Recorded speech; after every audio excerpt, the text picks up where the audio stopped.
A packed house at Cincinnati City Hall pleads with City Council not to kill the streetcar.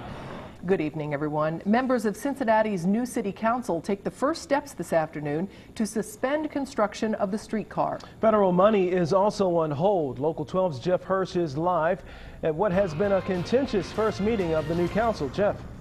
Yeah, the honeymoon lasted about maybe a minute and a half. The Federal Transit Authority has told the city of Cincinnati today that the feds are suspending, putting on hold at least, all federal money for the streetcar until Cincinnati decides what to do.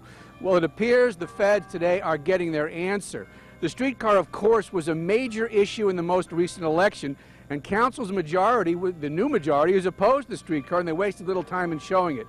On a series of bitter votes, 5-4 each, a council committee voted to suspend streetcar spending while a cost-benefit analysis is done. But, well, why do that? Because streetcar backers say streetcar supporter and backer and manager John Dietrich has also figured the cost of killing a streetcar at $31 to $48 million.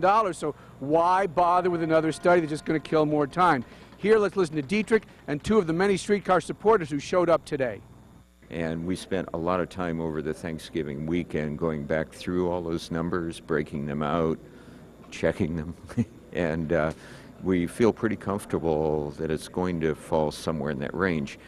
Part of that range determines on how City Council wants us to leave the streets when we're done. If they shut the project down, we can't just have the contractor, pick up their things and go home.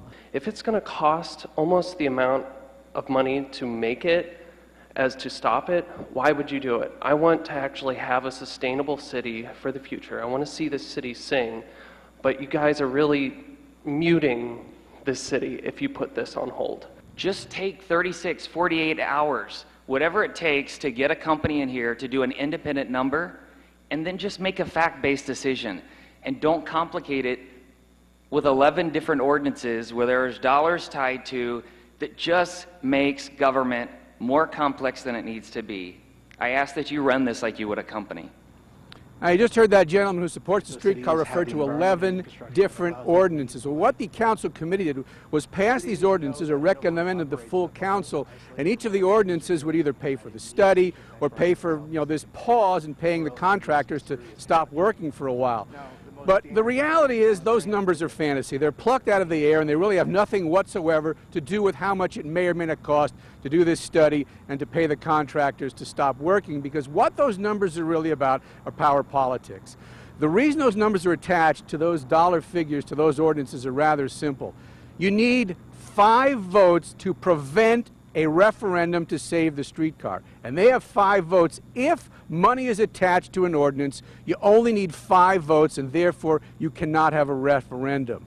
But if there's no money attached, you need 6 votes to pass these ordinances, and therefore backers of the streetcar could go out and gather signatures. So those 5 votes with the money attached, that in effect could prevent a referendum. That's what's come out of committee. That's what City Council is going to vote on today, tomorrow, and Wednesday, because they need 3 votes.